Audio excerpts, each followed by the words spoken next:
can hear destiny calling, calling out my name. Need no shield. Now watch me feel.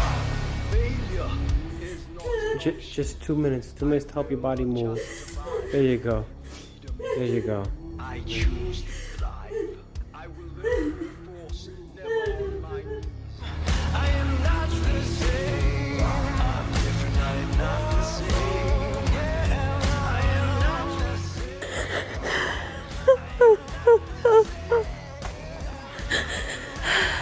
Everything hurts so bad. Like excruciating pain. The brain is physically in so much pain. The nerves from my back of my head, through my neck, through my back.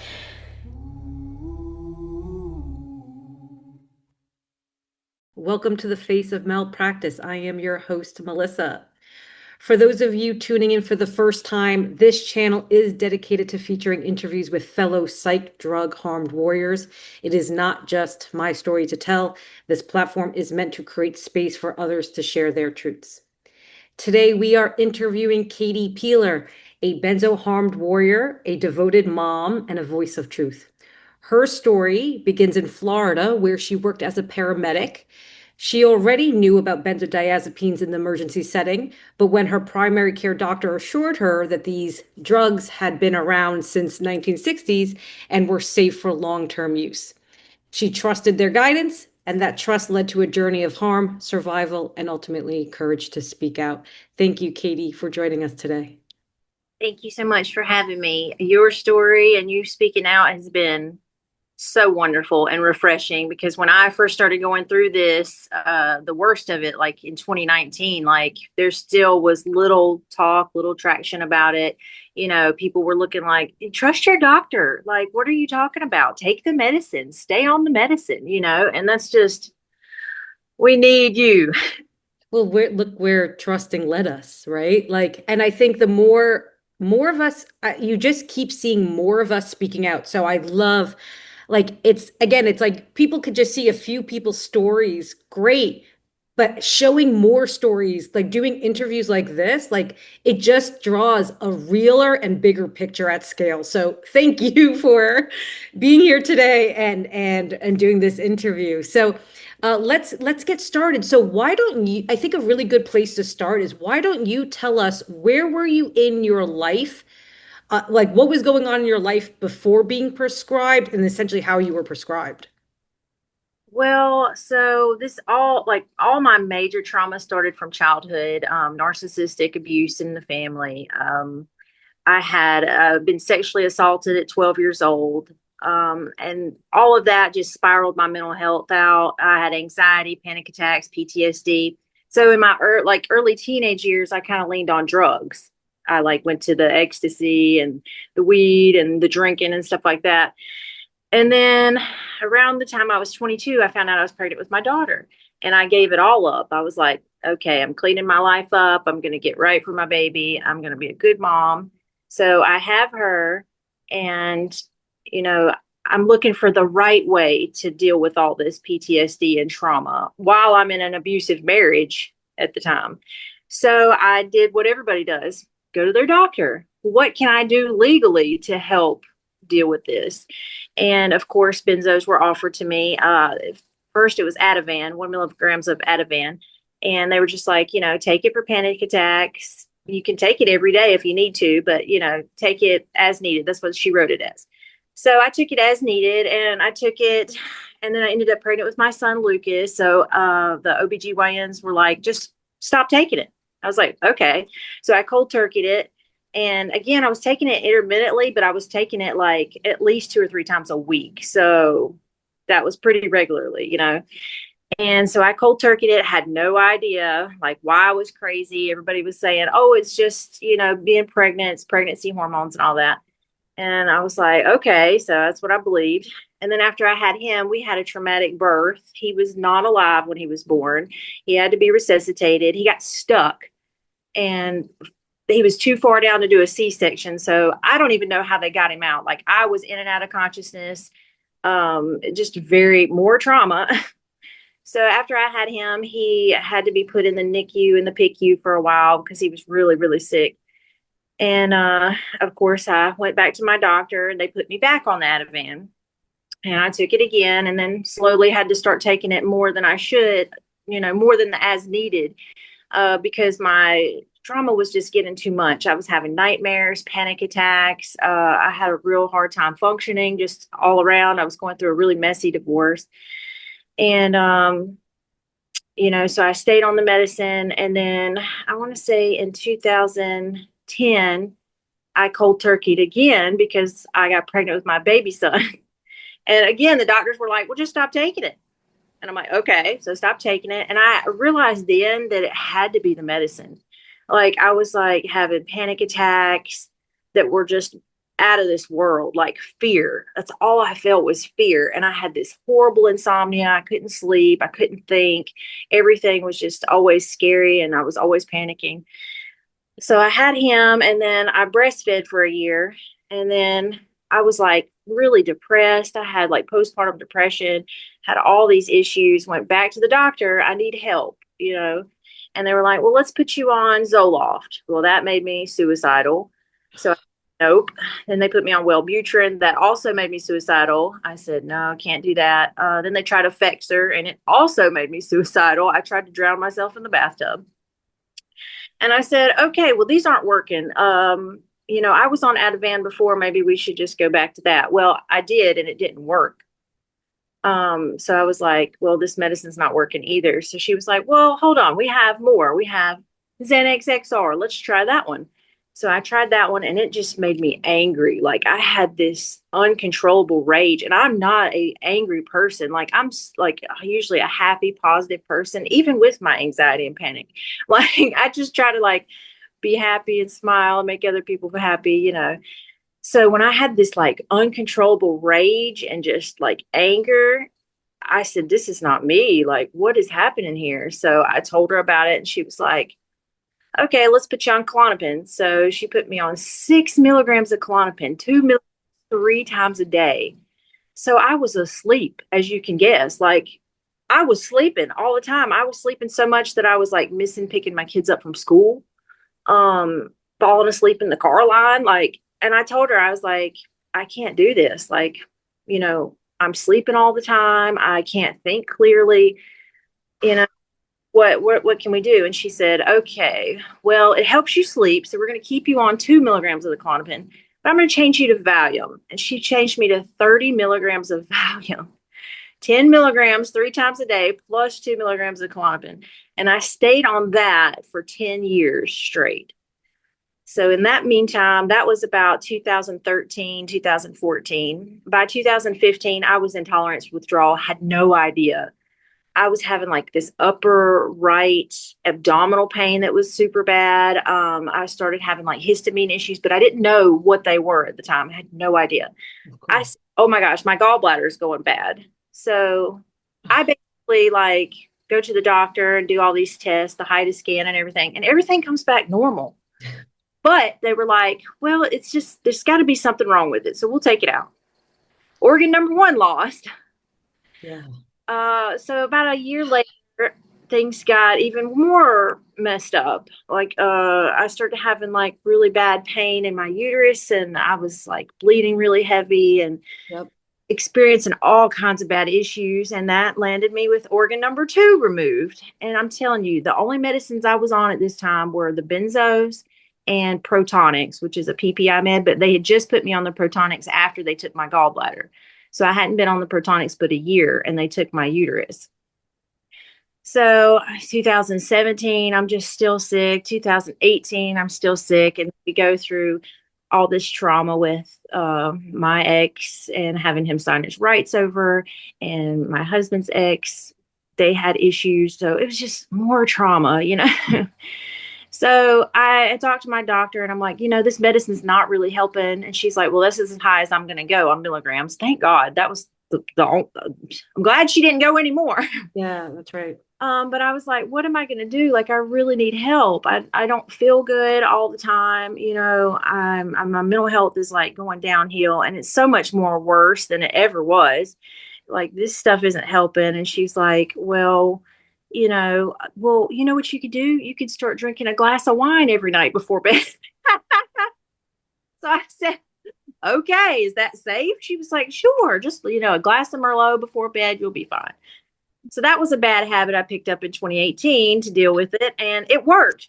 Weirdly, it worked for a little bit. I was like feeling a little more relaxed at night. I was able to fall asleep and still wasn't able to stay asleep. It was real broken. And, but I didn't care. I was getting something. So I was like, okay, I guess this is how I'm going to have to live the rest of my life. Well, in 2019 is when we moved from South Carolina to Florida. And when we moved to Florida, finding a doctor that was willing to go along with that medical history was not happening. My doctor that I met was like, first of all, we're dropping you off the Klonopin, and we're going to drop your Valium from 30 milligrams to 20 milligrams.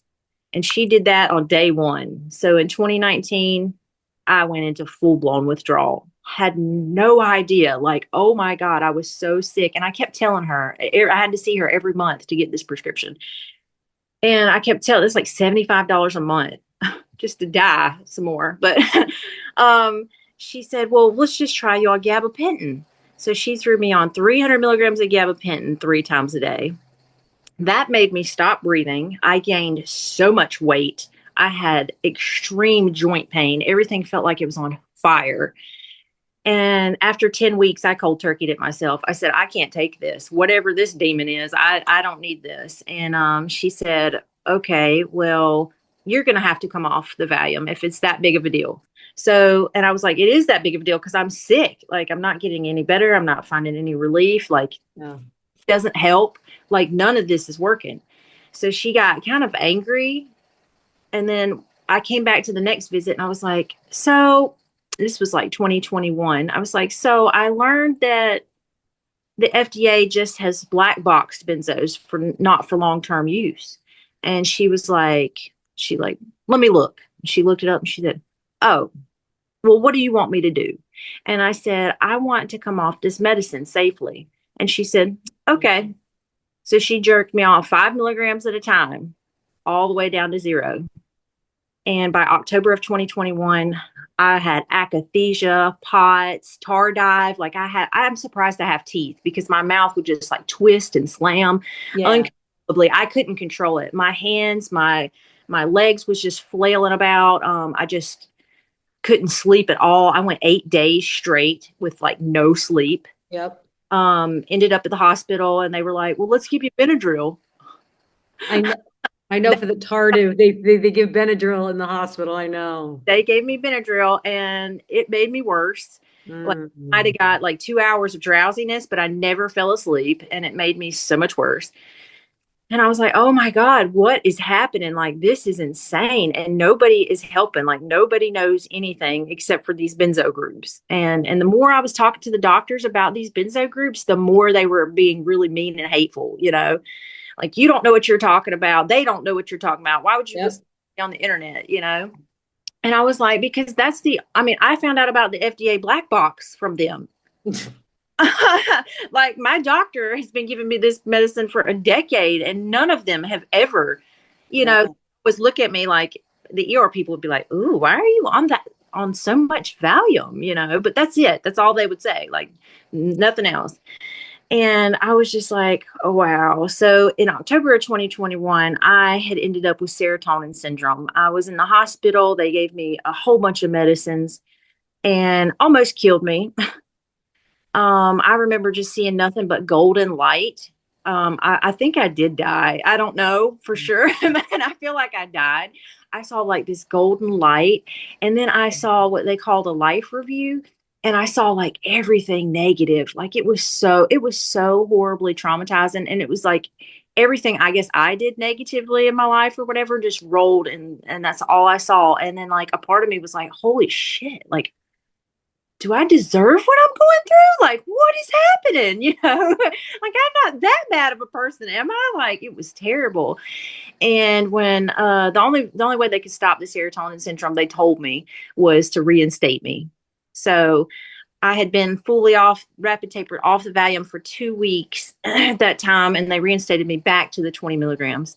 And they were like, the doctor looked at me and she was like, you're just going to have to stay on this medicine, like for the rest of your life. And I was like, after I went through all that, I was like, okay. I guess this is the best my life's ever going to get. I still had akathisia. I still had POTS. I still had tardive. Still had severe panic attacks. I still had just horrible insomnia, you know, a suicidal ideation every day, just about, because I'm like, this is the most inhumane thing anyone should, no one should experience this. Like, this is just a whole level of hell. Like that. I don't know what to do. So I stayed on, reinstated from 2022 to 2023. And then I found a doctor in Boynton Beach, Florida, and she was willing to hear me out. And I was like, look, I don't want to stay on this medicine, even if it's going to be hell for, you know, coming off, like, please help me. And she did. She said, well, we'll go by the Ashton method and we'll cut 1 milligram every week. So I was like, okay, at least she's read the Ashton. She feels comfortable. Let's do it. So she cut 1 milligram of Valium every week for 13 weeks. And then that caught up with me. Oh my God. Everything got so much worse. I went back to 5 and 6 days staying awake, not able to sleep. I'm just pacing all day, every day. Just panic attack after panic attack, just fear, just dehydration. I'm in the hospital. I think I've been to the hospital at least 50 times, like, seriously, because of dehydration. Like, I guess when our nervous systems like go through this fight or flight, it like uses up all of our hydration and our electrolytes or something, because I racked up tons of kidney stones. I had like 11 kidney stones from all this. Wow.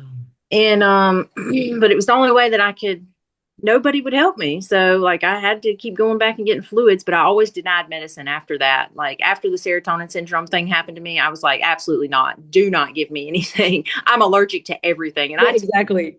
took a list. Like I'm Benadryl, Zofran, and they got angry. They're like, well, what are you doing here? Yeah.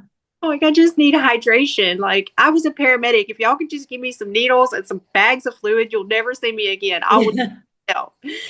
And you know, so that went on. And then when I hit week 13 of cutting 1 milligram a week, I was real sick. So she ended up updosing me from 7 milligrams to 9 milligrams. It didn't work. I highly tell people all the time, please don't updose. Just hold wherever you're at. Just hang on, you know. And then she said, okay, well, we'll cut 1 milligram every 2 weeks. And that was a little bit better, but geez, I was still just, from that point on, I was done. Like I was still just a wreck every day. And then I took my last dose January the 10th of 2024. I jumped from 1 milligrams of Valium because, you know, everybody in the benzo group was like, just jump from 1 milligram. It's not helping you anyway at that point. So like, okay. Well, it was like 6 weeks before acute hit because of the long half-life, I guess.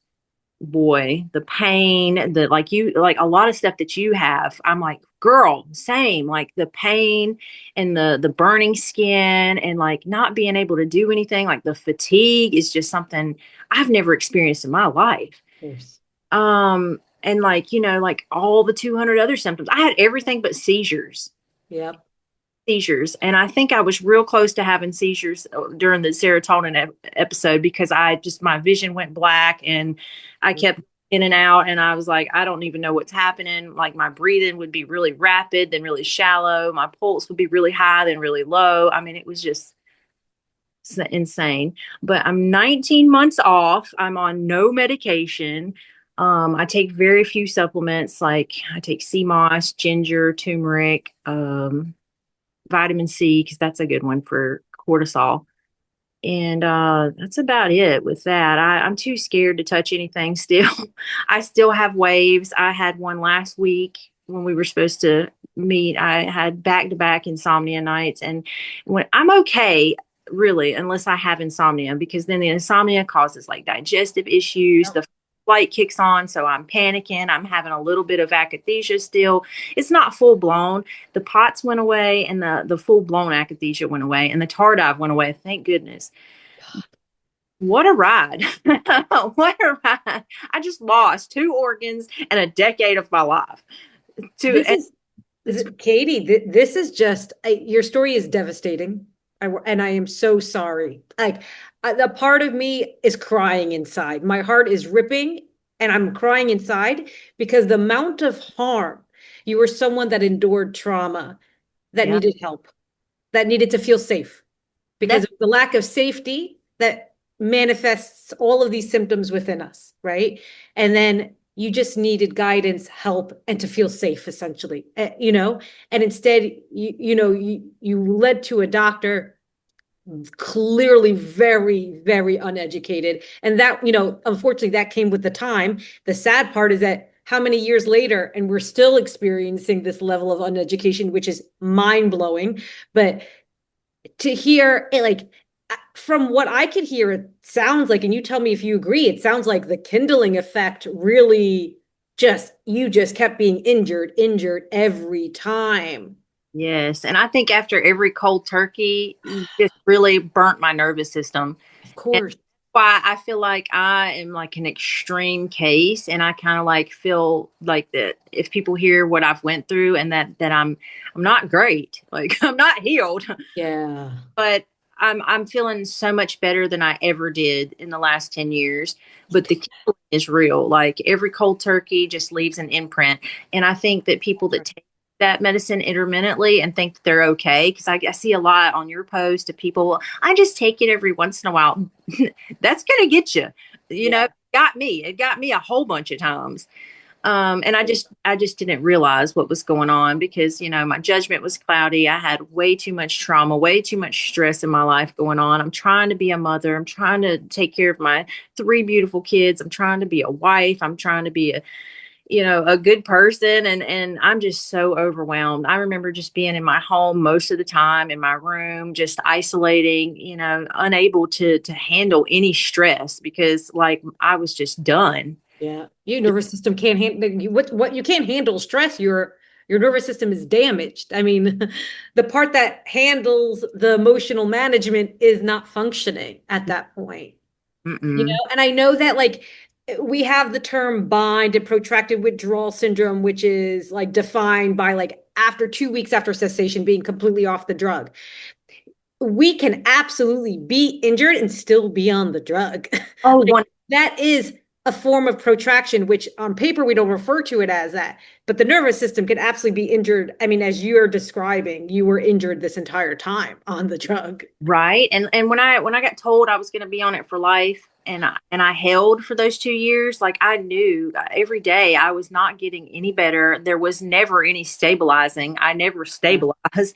I mean, it was just like going through now. There were windows, but very few, even being on the medicine. So it's just that's not the right answer is to stay on because that's not going to be helpful, especially after you've injured it by coming on and off so many times. Staying on isn't really an option. And I didn't know that until I had stayed on for 2 years and I didn't see any change Wow. at all because at one point I was like, okay, I guess this is just my life. I'm just going to feel like death 50% of the time, but that's okay compared to what I just came out of with the serotonin syndrome and the rapid tapers and all that. So I was like, okay, I guess this is what it was. But when I just didn't feel any better, I was like, okay, I have to come off of this because it was reflected in my blood work. Like my white blood cell count was like 2 and 3, which is like ridiculously low. I had no immune system. Yeah. And I had been told by doctors, I had been diagnosed with PCOS, retinal migraines. What did something about my white blood cells. They said I had like bone marrow disease. I was borderline having symptoms of MS. I had so many diagnoses. I came to Florida and got medical marijuana, like bam. Like the lady wanted to smoke a joint with me when I was telling her my story.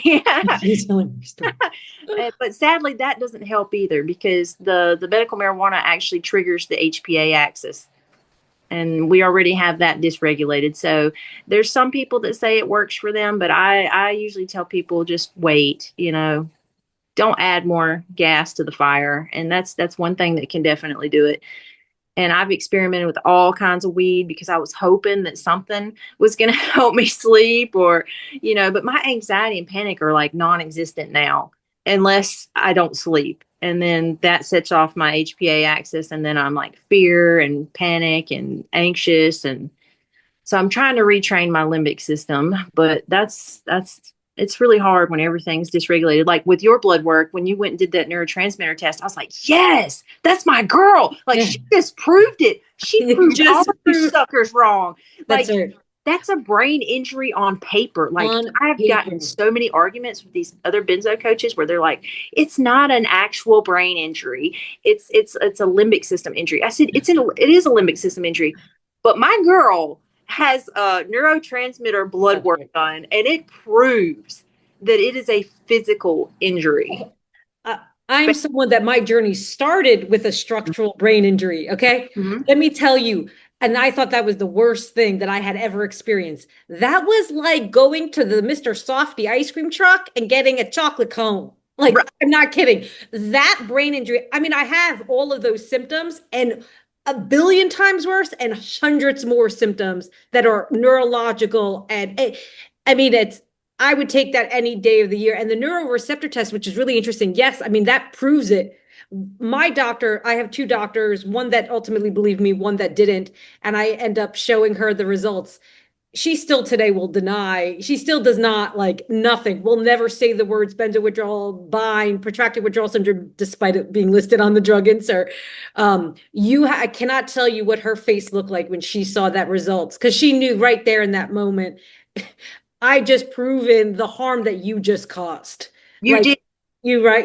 So it's a good point to make, and you're absolutely right.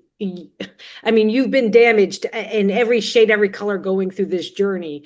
Um, and to have your organs removed, that is, do you know how often I hear that? The amount of times the uterus, the kidneys, like I cannot, the amount of people, and it's all related to the benzos. Like it's almost always related to the benzos, and you Yep. never even needed to remove them. No. And it sounds like in your case, you didn't need to. No, and it's really messed me up. Like that's caused more trauma, because I can't have any more babies. And I was 30 something when that happened. I can't remember. 2016. I'm 42, so do the math. I'm not really good with that over, but I was 30. Like I was not old yet, that opportunity to have more children got stolen from me, and not having a gallbladder has its problems. I don't absorb vitamins right. And then throwing me on protonics, which really wrecks your gut health even more. I'll have to send you some pictures. Like my face, like if you ever been in Chinese face mapping, like I had these dark spots all over my forehead, all down. Like I'll send you the picture, and they're all now since I got off the protonics and the benzos. Like it's just amazing how that drug was killing me. I mean, killing me.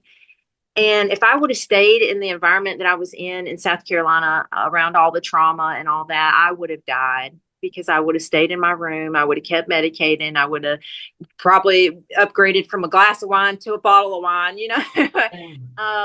moving saved my life tremendously. I always say you can't heal in the place that made you sick. So I got away from there, and I'm doing a lot better. Actually, I feel like I've healed more of my trauma going through this, which is crazy because there was a point where I was like, felt abandoned by God. I was angry because I was like crying and praying and begging. I'm like, Jesus, heal me or kill me. Like, Right. What are we doing here? Like, day is in this inhumane trap of hell that I do not want to be in. And I just felt like God left me. I really did. But now I'm slowly turning that around, and I'm feeling like, okay, he was here. Maybe I needed to go through this for God knows why, but I'm going to turn this into like helping people, with my story because it's hard. You're there. I'm still there. People are there. I get calls from people all the time, like, really bad with suicide. They want to just get out. I'm like, just hang in there. Like it gets better. It's just really slow because the brain just takes so long to heal. And then you got the limbic system acting crazy. But the bottom line is your proof. The neurotransmitters are just off the charts. And until they naturally balance themselves out, That's right. what do? There's nothing you can really do. There's no therapy, Hold on. no medication. No. There's no supplement. There's no magic food. Because I get that a lot. Everybody's like, just take something. I'm like, what? Tell me what. That's right. All of these, everything hits some type of receptor in some form, right? Like that's the issue. And I know some people do take other things, and I think that's the other thing. It's like I know some people do end up on other psychiatric drugs, and it's like, you know, those folks will heal in time as well. We obviously have to slow taper those drugs off too. But if we possibly can, try to do it without anything, because again, those other drugs can cause they come with their own syndromes and their own withdrawals and their own complexities. And so it's a devastating story. There's nothing about it makes it okay. Nothing about it's just hold on, literally keep a pulse. Whatever you need to do, keep a bloody pulse and make it to the next day. That is what your job needs to do. But I have to tell you, you know, you really are a beacon of hope, because your story is long term. You've kindled, you've been injured so many times, and here you are standing here, right? And you're not great, you're not healed, but you really sound like you've come far. I mean, if you know, the tardive dyskinesia alone, I mean, that's terrifying. That is terrifying. And it sounds like you really have come far. Yeah, like I tell people, like I've literally crawled out of hell. Like, and I don't Sure. know. I say I don't know how, and that's why my faith in God has had to pull me out of this. I mean, when I had just like a week ago or whatever, I had those 2 days back to back where I didn't sleep. I was just like, how did I do this? Yeah. How did I do this? Like I'm crying and upset because I just missed 2 days of sleep. Oh God, you know, girl, you were awake 8 days, like 8 straight days of no sleep. Like I was looking online to see like what's the Guinness Book of World Records. It's like 11 days. I was like, heck, I was almost there. But I'm just like, I made it though. Like, how did I make it? Then I'm like, okay, that had to be God, because creator, that was not me, because I'm crying over losing 2 nights of sleep. But yeah, it's just the most inhumane thing. And I'm just so thankful that people like you are out here speaking out and proving the medical community, you know, proving to them that, you know, this is an injury. This is real. You know, you guys can like pretend that it's not and all day, every day. But the more that we talk about it, the more that it's That's right. pressure on them that they're going to have to stop, because it's really crimes against humanity. It really. They're leading patients to their death, period. Like to go through one of the most inhumane illnesses and injuries that walk this planet, then to be denied help and support and gaslit and manipulated. It's a fast path to death. And so there needs to be, you know, building awareness and accountability. But I know that journey is a little more difficult. That's a long way away, because we'll be on that train for sure. Yeah, exactly. But I do have a question about your NDE. And so it sounds like, if you don't mind, it sounds like, so you were presented in your NDE, you had your life review, and they showed you all of the things that like you did, you know, it sounds like all the things that you did wrong or you could have done better. How did that change your life after having those views? Like, were those, obviously you're fighting for your life still as you come back, but where you are today, how does seeing that change the way you handle, like you interact with people and stuff? Oh, so much, girl. I was just blown away. Like literally from the time I was small, like everything that I thought bad, did bad, it was all shown to me. And I was just like, oh my gosh, like if I survive this, I have to change, you know? And it sucks because most like other people's near-death experiences, they like say they see both, like they get the bad and the good. I didn't get any good, so I was scared. But at the same time, you know, I was like, you know, pharmakia is basically demonic, so that could be why I was shown that and only that or whatever. But I was like, okay, I'm changing. Like, I'm going to be more loving. I'm going to be more patient. I'm going to be more compassionate. And I thought I was all of those, but I think the benzo stole it from me. Like it completely erased who I was and replaced it with a demon, basically. I mean, I was not a good person. I was impatient. I was selfish. I was hateful. I was ignorant. I was complacent. I mean, just all this list of terrible things. And now I'm the complete opposite of that. Like, I'm loving, I'm more understanding. And a lot of this has been helpful for my kids. I have to give my kids so much credit, and my husband. Geez, keeping me alive was tough. But my kids, like, each child showed me something. Like my daughter, she's so funny. So she like kept me laughing, and through this, when I wanted to just cry, like she'd come in there cracking jokes and trying to get me to smile. And my baby son, I used to yell. I didn't never spank the kids because I was just like, I got spanked a whole lot. So I was like, I'm just going to like yell at them and scare them a little bit, but that's not right either. So my baby son was like, he was like, Mom, you have to stop yelling, and he taught me that lesson. And now if we have issues, I talk to him, and he's more receptive and I'm more receptive. And it's just, and then my middle child, Lucas, he's like showing me boundaries, that I needed to put boundaries down with people and all kinds of stuff. And he's put boundaries down.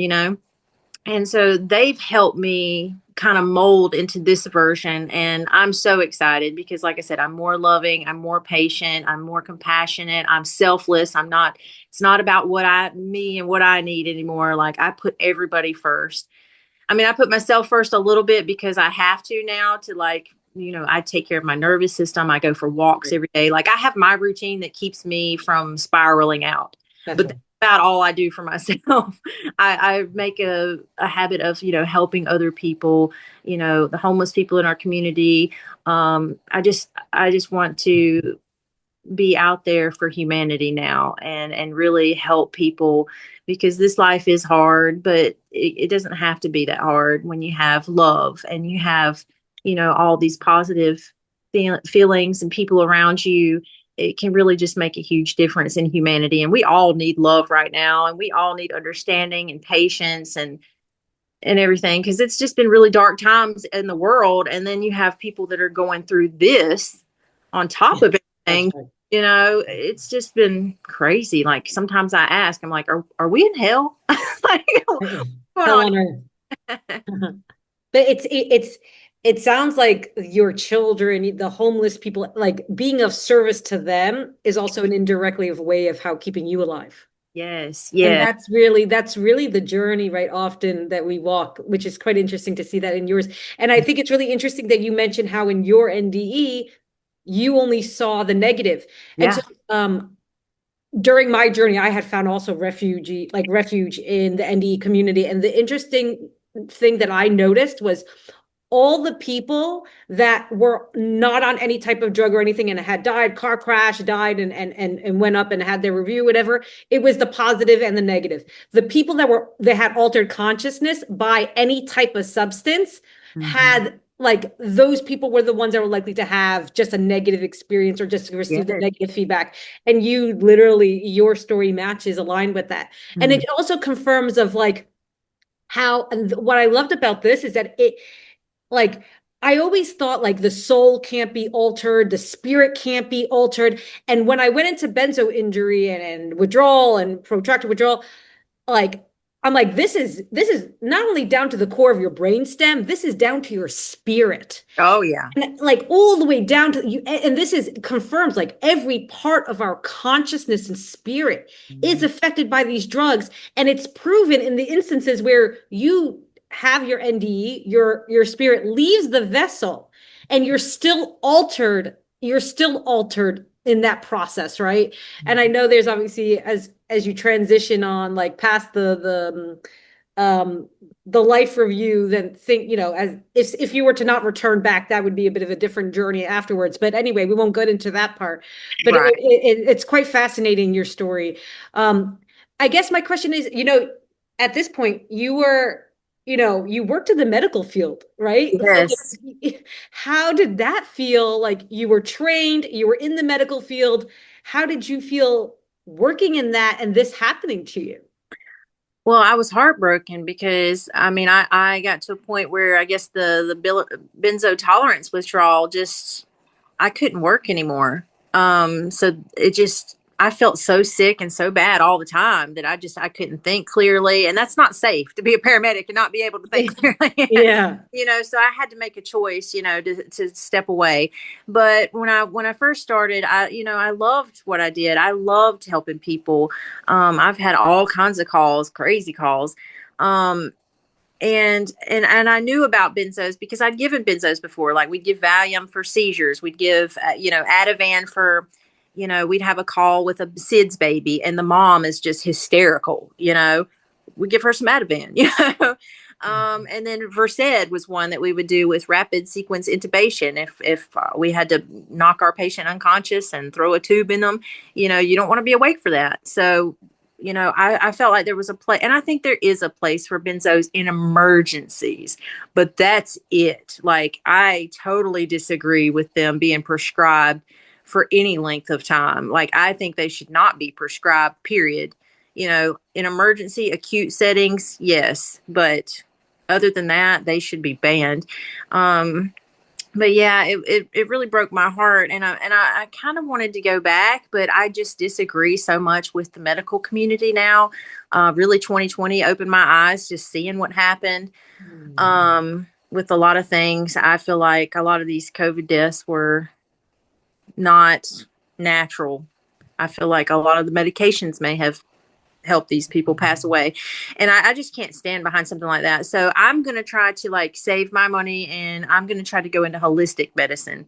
I've found a lot of herbals that have helped me, things that I can't take yet, like ashwagandha is great, but I can't take that yet. But I want to get into the holistic medicine and help people that way, because that's where the pharmaceutical companies got all these medicines they make nowadays. Their roots come from the herbs and the holistic, but they just manipulated, these chemicals and have made them into the monsters that they really are. And we need to go back to our roots. We need to heal naturally. And I just think that that's where my passion lies now. But I did love EMS, just the thrill and the adrenaline rush, but I have had way too much adrenaline the last 10 years just for benzo withdrawal. For many lifetimes. Like that, yeah, they could probably pull our blood and give somebody an epi shot with our blood. Yeah, that's right. That's right. And let me ask you, so obviously it's your journey has been a long journey. And I can only assume you've grieved a lot. Can you kind of talk about that a little bit?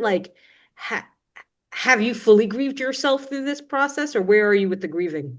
I have, and I grieved a lot. I honestly, I put all my trauma, I didn't fully understand the narcissistic abuse when I was a kid. I just got told I was worthless and I was a failure and I was a problem, and I got nicknamed Boo Boo because I was just not really wanted, when you're a child and you're getting told these things, and then you're around, I don't want to say domestic violence, but it kind of was. My parents got into one bad fight, and they didn't really get physical after that, but just the chaos, of just being uneasy and feeling like there's no safety anywhere, from that early childhood. Then I got sexually assaulted at 12, by an older man. You know what I'm saying? And I didn't tell my family about it because I was scared that I did something wrong. And I didn't want to be a failure or look like a problem that, I caused that to happen. And that's just what my little brain told me, So I went for a long time, not even talking about that, not telling anybody about that, and that led me into terrible relationships because I was always looking for love. I was looking for affection and attention that I should have gotten as a child, which my dad did. But he worked all the time. So, I didn't get all that love and affection constantly, and I didn't know. So I looked for it in other places. The older I got, 15, I was looking for boyfriends and stuff like that. And, they would manipulate me, and because I was very easily manipulated, and, that all that trauma, I actually have healed from all that during this, which is wild. Now I do still have a little bit of PTSD from this, Yeah. but I feel like I processed a lot of that going through this, which is crazy. But I've been able to let all that go. It doesn't weigh on my heart. It doesn't weigh on my soul anymore. Right now, I get a little bit of PTSD when I lose that sleep because I'm like, oh God, I'm going to be up for 8 days, you know? Yeah, for sure. But I feel like it's freed me in a way, but it's just been one hell of a ride. I mean, a decade of like torture, you know, and then most of that decade, I didn't know exactly what was causing it. I thought it was me, you know. I'm like, okay, I'm crazy as hell, you know. But Yeah. now I know I'm really not. I'm That's really right. not. I don't have anxiety and panic attacks, you know, really at all. I'm actually being able to handle stress a lot more. I've mended my relationship with my family. My mom has even changed a lot. I think moving really shook her world up. So me and her I've forgiven her, and I think forgiveness has helped a lot. I've forgiven her. I've forgiven anybody that's crossed me, my ex, whatever. Like I let all that go because I realized when I had that near death experience that, you know, carrying all that isn't going to be helpful for me in this new life. So it's kind of like transformed me and put me back to where I needed to be from the beginning, which I'm thankful for. So even though this journey has been hell and a nightmare, I wouldn't wish it on Satan himself. Uh, That's right. it's actually helped rebuild me. And I really hope that I do continue to heal. And I hope that I can be fully restored. I hope my nervous system can be. I have hope that it will be because I've seen the POTS go away. I mean, I failed the table tilt test. They were going to put me on medication, and I denied that. I said, nope, absolute nope. You're not putting me on any medicine. So that went away. You know, the akathisia went away. The inner restlessness comes back when I have back-to-back insomnia nights, but it's not violent. I'm not pacing like I was. I mean, I was pacing 10,000 steps just every day in the house, you know, to the mailbox, which is just, that's a hell in itself. But yeah, I just feel like this experience it must have been something I dang needed, but it sucks. Like, I want to say, why did my soul make this contract to come here I and know. go through this? Like, I I just know. want to choke that out. Like, I why? know. Why? That's And right. I feel like the benzo has really severed my God connection too, because I really felt alone. I felt abandoned. I felt really alone, and I had a hard time getting that back, but I'm slowly getting it back because I remind myself, like, how did you get through that? It wasn't me because I'm weak and scared and full of adrenaline, you know. But so there's definitely a creator and a higher power, and it's just hard to see them, and it's hard to feel them when you're in this. That's right. It really is. It's really interesting. You're a great example of benzo-harm being a catalyst, right? And I think what's really interesting is like, and I think this is the thing that people don't generally understand when we go on the drugs, obviously. It's like, yeah, great, we feel numb, right? Yeah. We're trying to run away from our feelings.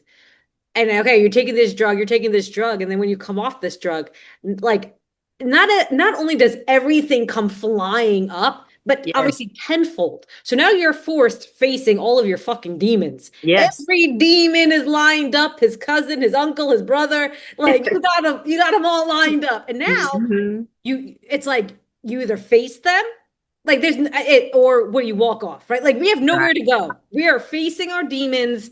We're walking through the path. There's nowhere else to go, and you just keep going, right? There, what other option do we have, right? We know what the other option is, but we know we're also going to get better at the end. It's just worth holding on and walking that path. So it really was a catalyst in your story, and I really appreciate you sharing that. You've clearly learned quite a lot about yourself too going through this. Is there anything, and you may have already covered it, but is there anything that came, like the thing that you learned about yourself the most that you were most surprised about? How strong I am. That's Like right. I always thought I was strong because I was sporty, you know. And that's why I vibe so much with you, because you were athletic and I was the same way, girl. I was like into volleyball, softball, weightlifting, like love it. And you know, I thought I was strong, and I thought I was mentally strong because I was sassy and smart, and you know, but this showed me, you know, that I really am a lot stronger than I could ever think. I didn't think that I was that strong mentally because I did suffer with anxiety and panic and PTSD. And I thought, I was always told that, having those things and telling people that you have those things just make you look crazy, the old school, just keep your crazy to yourself and take your medicine. You'll be fine, and that's what I did. And that's just the wrong thing to do. Like my kids, like my daughter suffers from anxiety. And I told her from day one, absolutely no medicine. Like we will work on your nervous system. We will change your diet. We will do everything that we can to turn this boat around.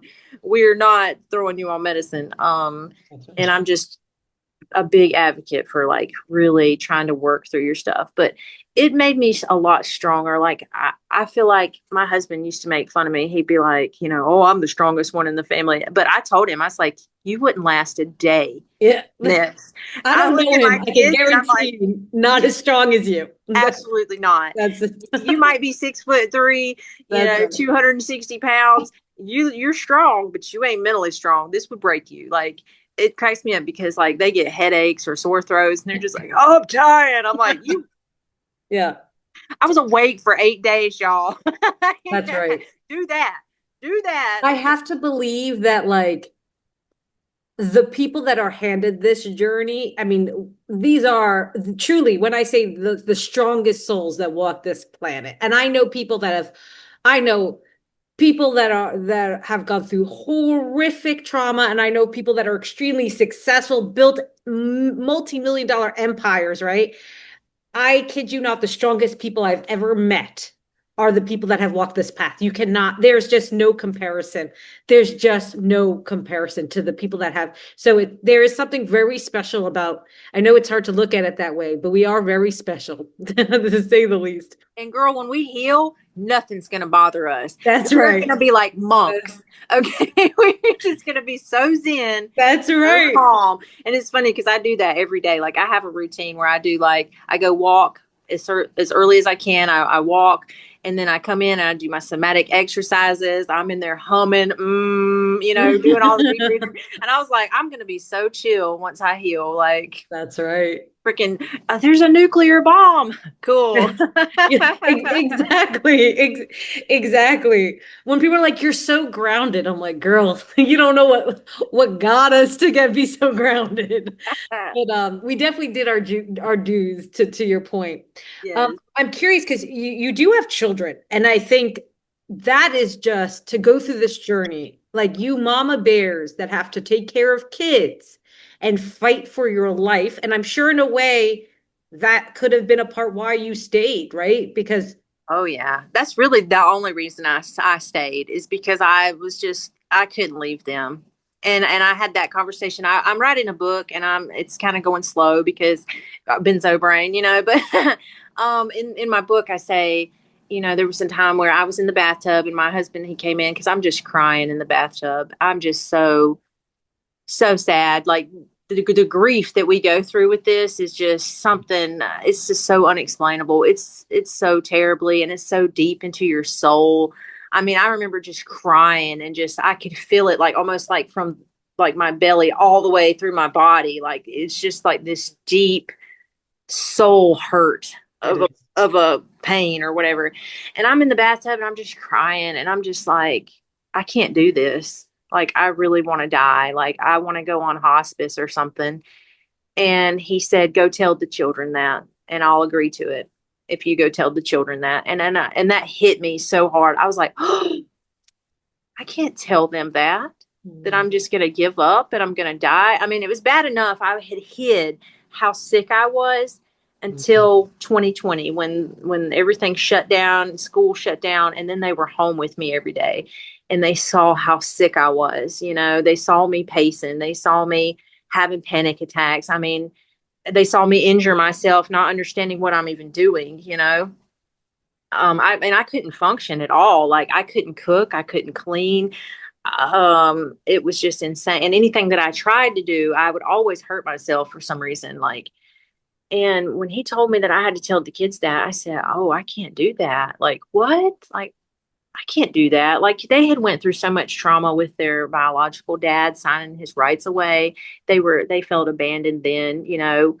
My husband adopted them. We've been together for 15 years. So he'd been in their life since they were 2 and 4. So it was a big deal, but it wasn't a big deal at the same time because they already knew Ricky as dad. But it's the same thing when we went to court and everything, and then he didn't even show up. You know, they felt abandoned, you know. And then here I am, their mom, and I'm kind of like abandoning them. Not really because I'm physically here, but I'm not mentally here. I'm not okay. You know, I don't know what's happening from day to day. I don't know if I'm going to survive this. Yeah. And I have to pretend that I'm okay, and I can't. Like you probably know this too. Like we used to be able to like pretend we're okay, but not through this. Like there absolutely cannot pretend you're okay because you're not. You're really not okay. And that was the toughest part, I believe, was, you know, my children actually seeing that. And then I'm having to explain to them what's happening because I was like, okay, the gig's up. They know I'm sick. I have to tell them why I'm sick. So I sat all 3 of them down. And at first we were going to try to put me in some kind of rehab, but I'm not an addict. That's the thing, though. And I've been an addict. I've been addicted to sex. I've been addicted to alcohol, cigarettes, ecstasy, you know, but I could always quit that stuff, you know. And when I was younger, I could just quit it, walk away. This is something I didn't even want to take. That's right. That my body, every time I threw the pills in the trash, I mean, I was like having to go dig them back out just to survive. That's right. And I was like, this is not the same as an addiction. And I knew that, but they didn't kind of know that. My husband didn't even know that because he was like, I don't know what to do. And I was like, I don't either. So I was like supposed to go to this like detox place.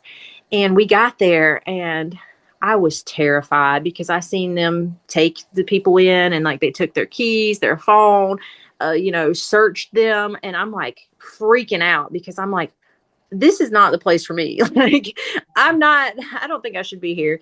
And my husband was like, maybe they can help you though. And it would give him a break because he needed a break. He was missing work all the time and he was the only income coming in. And so luckily though, I failed the COVID test.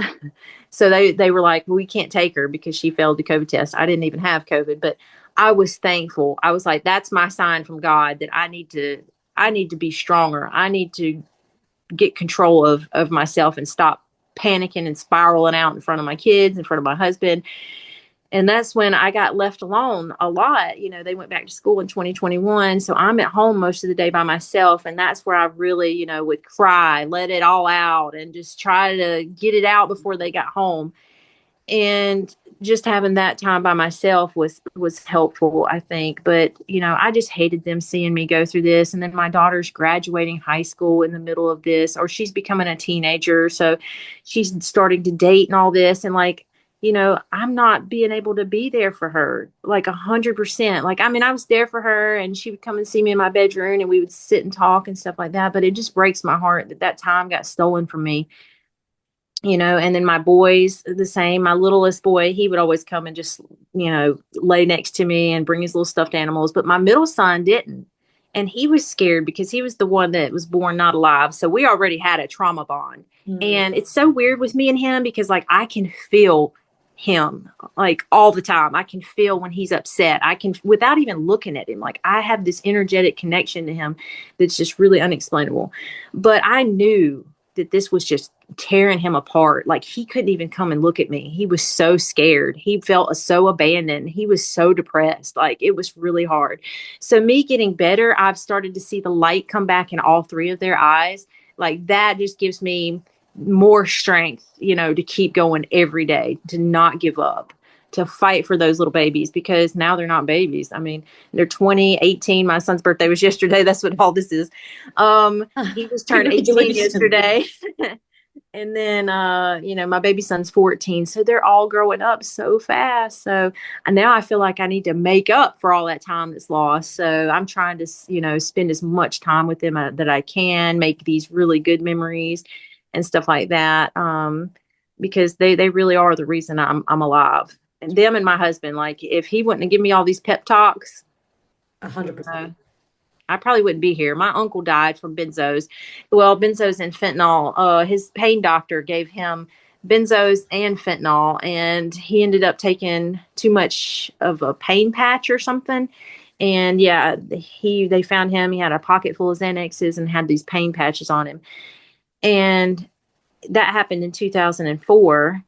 And I'm Wow. just like, I've got to break this curse. Like, Generational trauma. geez, yeah.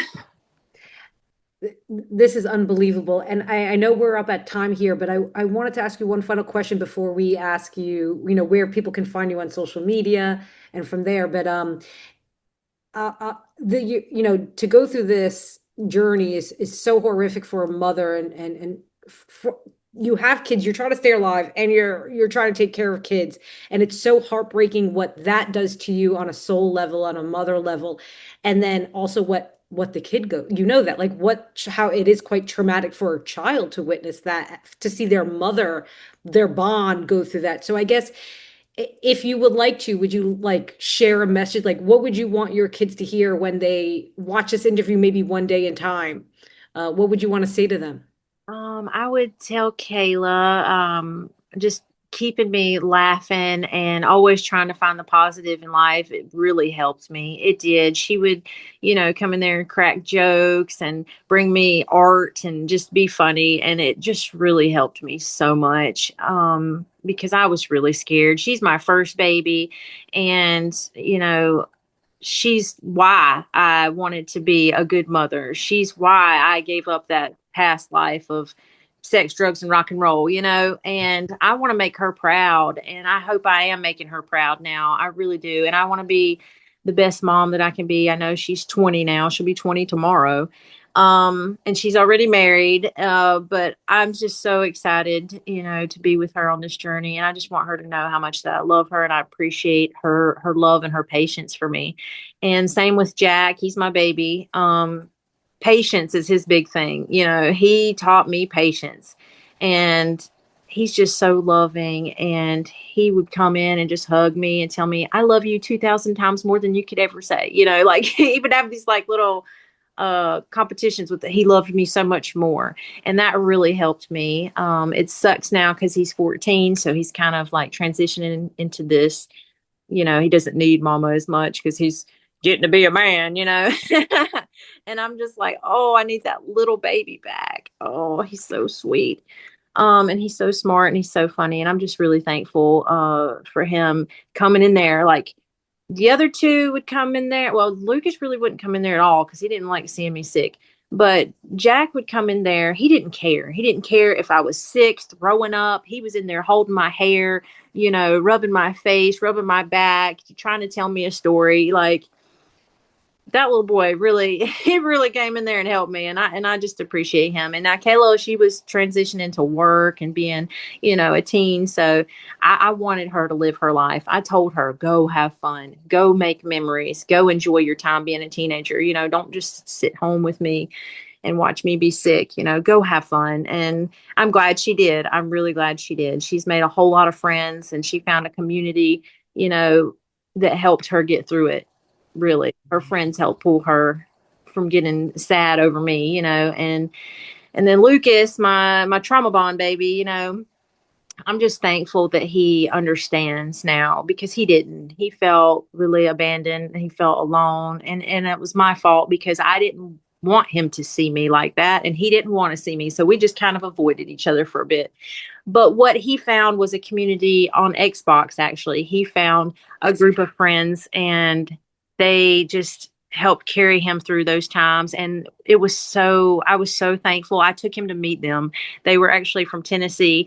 So we drove up to Tennessee and he got to meet them last November. Well, I called them and had them come meet him for his birthday this week. So they came back down and they took him for the whole week to the beach and spent a lot of time with him. And I was just so thankful that they did that, because they meant so much to him during that time. Like, they helped him from getting super low and super depressed, like, to where he would just like not talk to anybody or anything. Like, they were his light. And now he was so excited to be home yesterday, though. He's like, man, I missed you, Mom. I've been gone all week. And I just seeing the light come back in his eyes just makes my whole heart, like, I'm thankful because I hate that I've lost that time with him, but I'm thankful now that he understands why, I was going through this. And he's real supportive of me writing my book. He's real supportive of me, getting everybody in the benzo groups to like file a class action lawsuit. Like, he's on board. He's like, do it, mom, because like this is crazy. Like this shouldn't be happening to people. And I'm like, I know.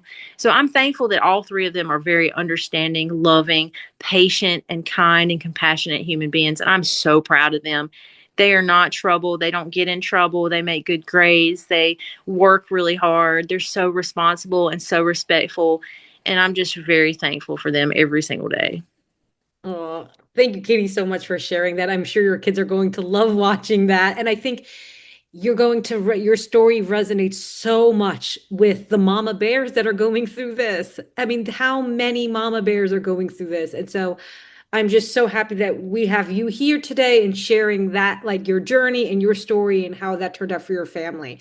Would you mind sharing with everyone where they could find you on social media? Yeah. My Facebook is Catherine Ann. It's KATHERINE ANNANNE. You'll see this wild hair in my face. I have a TikTok, but I'm just not real TikTok savvy. That's why I'm not really on there a whole lot. But I encourage everybody to go follow Melissa because she's an angel. Like, I'm so thankful for you. I'm so thankful that my TikTok just popped you up one day and I was like, oh, I love her. She is going to save so many lives, and I don't care about the doctors. Like, listen to her. She knows what she's talking about. She doesn't need a PhD. Her life experience and all this drama is enough. That's certifiable to me 100%. And I love that she proved them all wrong with the neurotransmitter test. God, I love that test. That was the most dope test. I said she did it. My girl did it. She Oh. nobody denied that. And if they do, they're stupid. That's right. There's nowhere to go. I'm telling you, my doctor, you had to see her face. It was like she saw ghosts because she saw that I just proved neuroadaptation. Second, your ass is on the line for a possible lawsuit. Though, I mean, in my case, I've chosen to proceed with speaking out publicly. But that's just my journey. But I definitely support anyone that wants to open a lawsuit. Yeah. But anyway, Katie, I cannot thank you enough for coming and sharing your story and being so vulnerable. Like, you did not hold back at all in this interview. You shared your truth. You showed where you are today. And I'm so happy you're still here. You're still going. You're going to heal. It's going to take time, I know, but you really have come so far from what you shared with us today. So thank you so much for being with us. Thank you.